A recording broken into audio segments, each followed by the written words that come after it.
দূরে রাখতে চেষ্টা করি।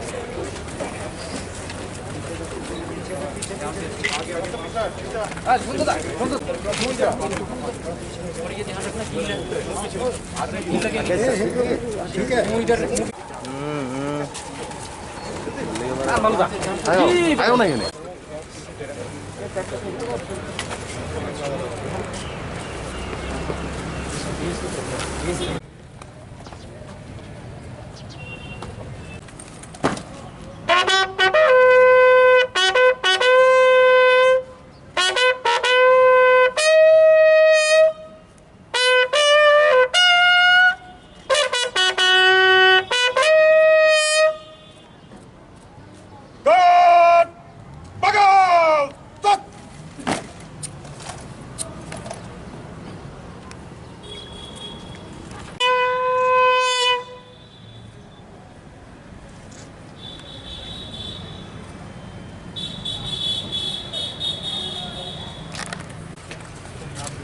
अभी पीछे पीछे पीछे पीछे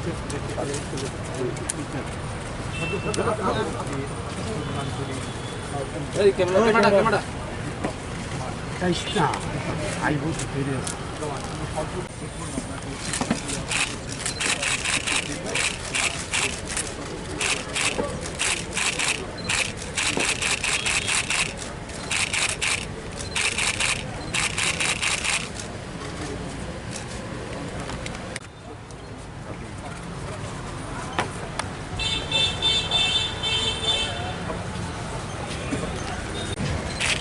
비켜나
অত্যন্ত হৃদয় বিধারক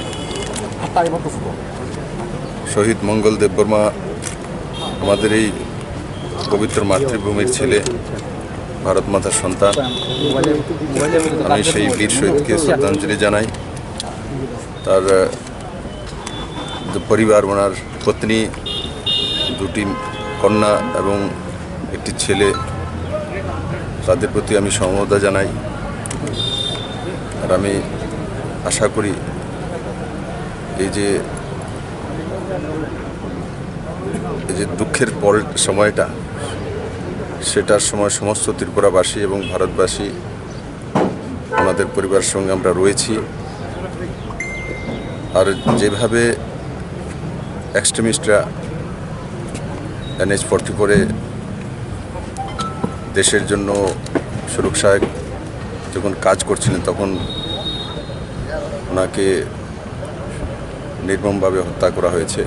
তার আমি ঘোর নিন্দা করি এবং নিশ্চিত মাননীয় প্রধানমন্ত্রীদের নেতৃত্বে ভারতকে শক্তিশালী করার লক্ষ্যে যেভাবে আমরা কাজ করছি, তার যোগ্য জবাব আমরা দেব। আমাদের আধা সামরিক বাহিনী হোক ও সামরিক বাহিনী হোক, সে যোগ্য জবাব দিতে সক্ষম, সেটা প্রমাণিত হয়েছে। এভাবে ভারতকে দাবানো যায় না, সেটা বারবার প্রমাণিত হয়েছে। আমি আশা করি মাননীয় প্রধানমন্ত্রীজি এবং মাননীয় গৃহমন্ত্রীজি তার যোগ্য জবাব সেই এক্সট্রিমিস্টদেরকে দেবে। যারা মদতপুষ্ট সেই এক্সট্রিমিস্ট কারা, সেটা সেই বিষয়ে পুরো দুনিয়া জানে। আমরা ত্রিপুরা সরকারের পক্ষ থেকে আমি ঘোষণা করছি সেই পরিবারকে, শহীদ পরিবারকে ওনার পত্নীর হাতে 5 লক্ষ টাকা ত্রিপুরা সরকারের তরফ থেকে তুলে দেওয়া হবে।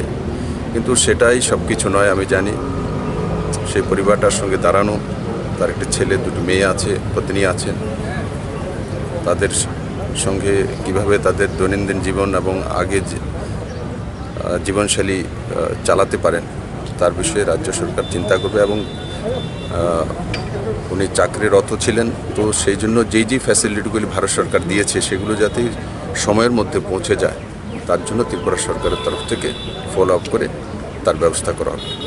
আমি আবারও আপনাদের মাধ্যমে সেই শহীদ পরিবারের প্রতি আমি নত জানু যে ওনাদের পরিবার থেকে দেশ রক্ষায় বলিদান দিয়েছে। আমি দুঃখের বলে সেই পরিবারের সঙ্গে সমস্ত ত্রিপুরাবাসীকে সঙ্গে নিয়ে আছি এবং আমি কামনা করি ওনারা ভালো থাকুন, সুস্থ থাকুন এবং এই যে সময়টা যাতে সুন্দর ভগবানের প্রার্থনা করে কাটিয়ে উঠতে পারে, তাদের যাতে ভগবান শক্তি দেয়, সেটা আমার কামনা। যুব সমাজকে কী বার্তা দিতে চাই? যুব সমাজকে দেখুন, যুব সমাজকে মাননীয় প্রধানমন্ত্রীজি বার্তা দিয়েছেন যে ভারত রুখে দাঁড়াবে।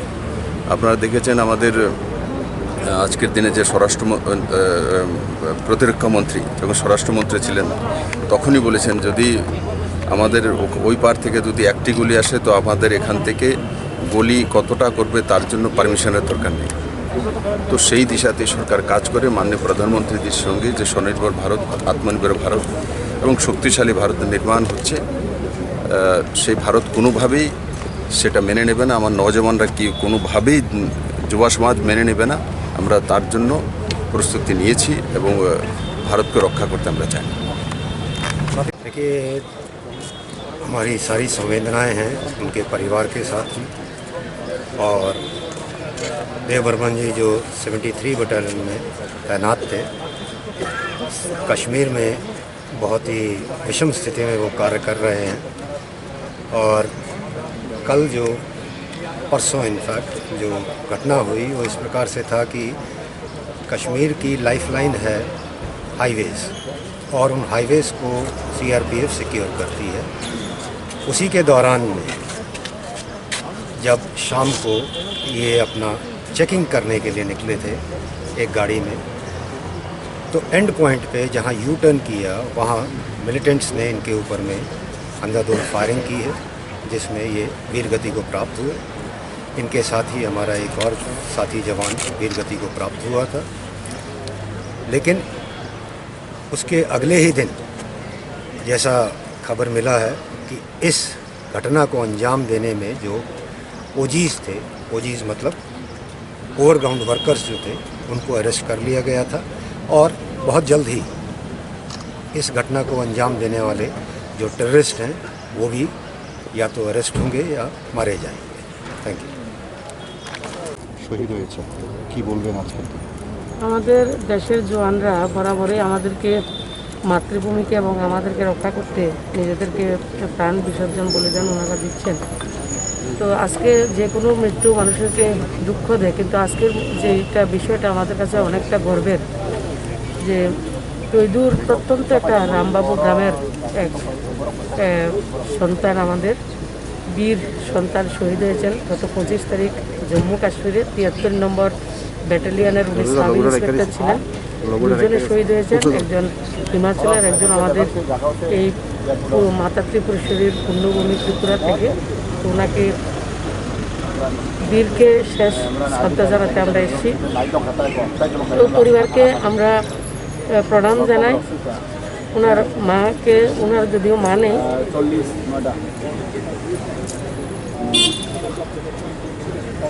এক ছেলে 2 মেয়ে রয়েছেন। পরিবারের প্রতি আমাদের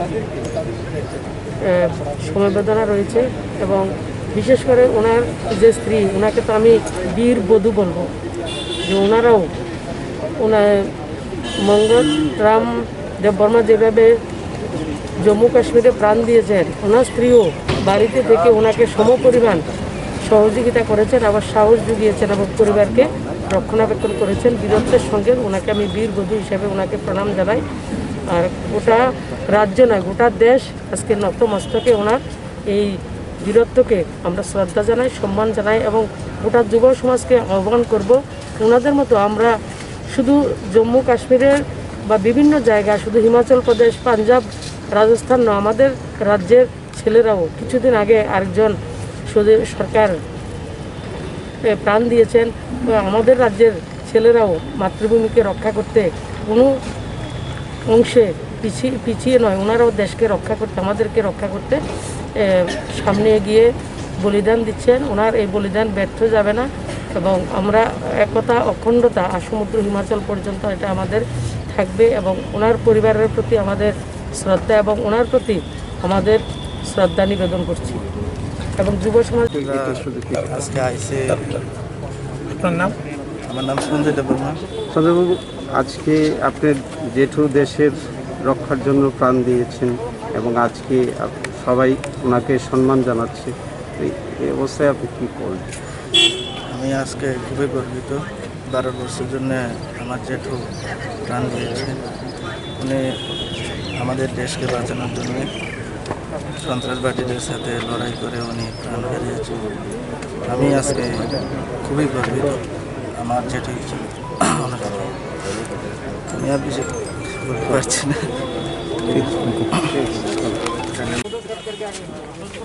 और